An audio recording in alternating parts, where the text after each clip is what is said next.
Here's a question that sounds simple but has a genuinely surprising answer. Who is actually allowed to become pope? If you guessed a cardinal, you're right about what actually happens, but you're wrong about what's technically required.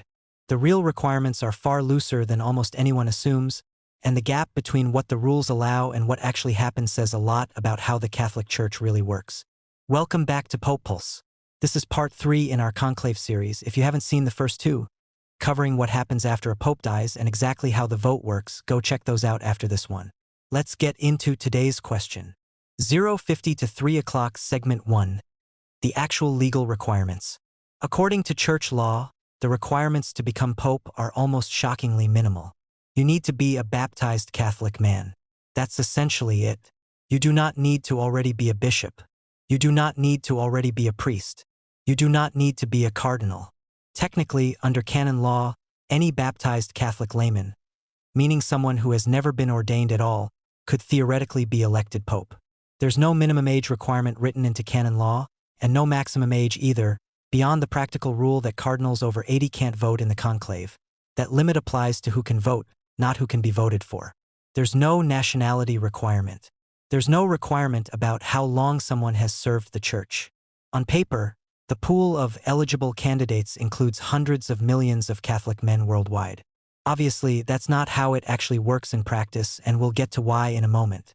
But it's worth sitting with just how open the formal rule actually is, because it reveals something important. The tradition of electing only cardinals is exactly that, a tradition, not a law. So what would actually happen if, hypothetically, the cardinals elected someone who wasn't already a bishop, or wasn't even ordained at all? Since the Pope, by definition, also holds the office of Bishop of Rome, church law has a built-in fix for this. If the man elected isn't already a bishop, he is ordained a bishop immediately, right there, before he can formally begin exercising the office. If he isn't even a priest yet, he'd need to be ordained a priest first, then a bishop in rapid succession. The papacy and the office of Bishop of Rome are treated as inseparable. You can't hold one without the other, so the church simply fills in whatever ordinations are missing on the spot. This has actually happened in history, though not recently. There have been popes elected in past centuries who held the rank of cardinal deacon rather than cardinal bishop or cardinal priest, meaning they weren't ordained priests at the time of their election and needed rapid ordination immediately afterward. It's rare, but it's not just theoretical. The mechanism exists precisely because it's been needed before. Given how open the rule technically is, why has every single pope for roughly the last 700 years been a cardinal? Part of it is simple practicality.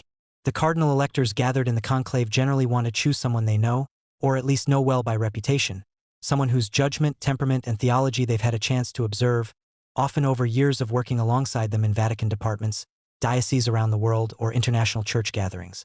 Electing a total outsider, someone with no track record any of them could evaluate, would be an enormous, largely unprecedented risk for an institution that moves this cautiously. There's also the general congregations we covered in an earlier video, those pre-conclave discussions where cardinals get a sense of who might be ready to lead. Those conversations naturally center on cardinals, since they're the ones physically present and already known to the group. It's not a formal rule keeping outsiders out. It's simply that the entire lead-up process is built around cardinals discussing cardinals. So while the door is technically open to any baptized Catholic man, in reality, it functions almost like an extremely exclusive nomination process, just one that happens to have no formal nomination rule attached to it at all. 9:15 to 11:15 segment 5, the youngest and oldest cases in history. Since there's no age requirement in canon law, history has produced some genuinely extreme outliers. Pope Benedict IX is widely cited as possibly the youngest pope in history, reportedly elected sometime in his early 20s, and by some historical accounts potentially even younger, though sources disagree and record-keeping from that era, the 11th century, is far from perfect. What's well documented is that his pontificate was chaotic.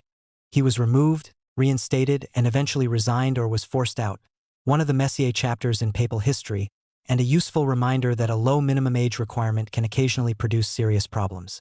On the other end, several popes have been elected at a fairly advanced age, into their late 70s, sometimes explicitly as a deliberate choice. Cardinals sometimes favor an older candidate specifically because it's expected to produce a shorter pontificate, giving the Church another opportunity to choose a new direction again relatively soon.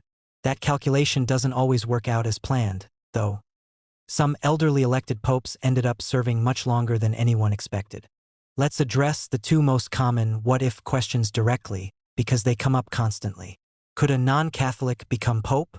No, being a baptized Catholic is a firm requirement, not a tradition. There's no ambiguity or historical wiggle room here at all. Could a woman become pope? Also no, and this one is tied to a deeper theological position, not a technicality that could shift with changing circumstances. The Catholic Church's teaching restricts ordination to men, and since the papacy requires holding the office of Bishop of Rome, itself requiring ordination, a woman cannot be elected under current church teaching and law. This is one of the more actively debated topics in modern Catholic discourse, with real disagreement among Catholics about whether church teaching on this could ever change. But as it stands today, it's a firm requirement, not a loophole waiting to be closed. So why does the church keep the formal rule so open, when in practice the outcome is always the same? A cardinal, almost always a bishop with decades of church leadership experience. Part of the answer is theological. The church has historically been cautious about locking down exactly who the Holy Spirit can choose to guide the church, since Catholic teaching holds that the Conclave's decision is guided by the Holy Spirit, not purely human political calculation. Writing an overly narrow legal requirement into who can be pope would, in a sense, be placing a human limit on a process the church wants to keep theologically open, even while practically tradition and prudence keep the real-world outcome extremely predictable. It's a good example of something that shows up throughout church law generally. A wide formal door, paired with centuries of accumulated custom that quietly, consistently narrows it in practice. Church law has a built-in fix for this. If the man elected isn't already a bishop, he is ordained a bishop immediately, right there, before he can formally begin exercising the office. If he isn't even a priest yet, he'd need to be ordained a priest first, then a bishop in rapid succession. The papacy and the office of Bishop of Rome are treated as inseparable. You can't hold one without the other, so the church simply fills in whatever ordinations are missing on the spot. This has actually happened in history, though not recently. There have been popes elected in past centuries who held the rank of cardinal deacon rather than cardinal bishop or cardinal priest, meaning they weren't ordained priests at the time of their election and needed rapid ordination immediately afterward. It's rare, but it's not just theoretical. The mechanism exists precisely because it's been needed before, not a technicality that could shift with changing circumstances. The Catholic Church's teaching restricts ordination to men, and since the papacy requires holding the office of Bishop of Rome, itself requiring ordination, a woman cannot be elected under current church teaching and law.